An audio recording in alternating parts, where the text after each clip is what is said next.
रूस यूक्रेन युद्ध हो या इजरायल हमास युद्ध, इन दोनों में अमेरिका का हस्तक्षेप बराबर रहा है। इसी बीच अमेरिका का जिस तरह से बयान आया है, उसने रूस को भड़कने की वजह दे दी है। साथ ही इन युद्धों में अमेरिका के दखल को नए सिरे से समझने की एक कड़ी भी सामने आई है।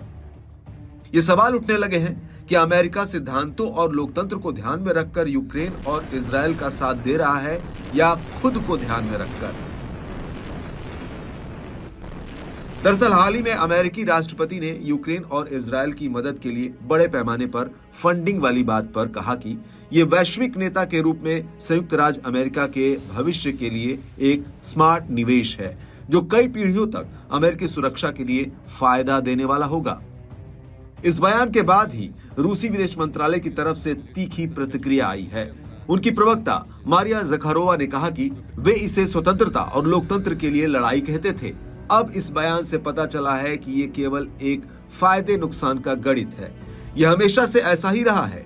उन्होंने उन मूल्यों का उपयोग करके दुनिया को बेवकूफ बनाया है जिनके लिए वॉशिंगटन वास्तव में कभी खड़ा ही नहीं हुआ। दुनिया में किसी भी संघर्ष में जहां जहां अमेरिका का दखल रहा, वहां बस फायदे के तर्ज पर सब किया गया। यही अमेरिका का वास्तविक चेहरा है। उन्होंने फिल्म गॉडफादर के एक फेमस डायलॉग का इस्तेमाल करते हुए रोचक अंदाज में कहा कि यहां कुछ भी व्यक्तिगत नहीं, केवल बिजनेस है।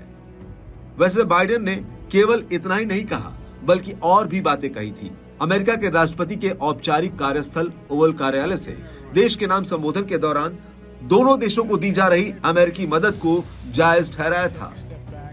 बाइडेन ने कहा था कि हमास और पुतिन का आतंक और अत्याचार अलग अलग खतरों का प्रतिनिधित्व करते हैं, लेकिन वे दोनों पड़ोसी लोकतंत्र को पूरी तरह से खत्म करना चाहते हैं। अगर अंतर्राष्ट्रीय आक्रामकता जारी रही तो दुनिया के अन्य हिस्सों में भी संघर्ष और अराजकता फैल सकती है। अब भले ही रूस अमेरिका के इन बयानों पर अपना गुस्सा निकाल रहा है या उससे मदद को उसके फायदे के बरक्स प्रचारित कर रहा है, लेकिन देखना यह होगा कि इससे अमेरिका पर कोई फर्क पड़ता है या वो इन बातों को नजरअंदाज कर अपनी रणनीति और कूटनीति पर आगे कदम बढ़ाता है।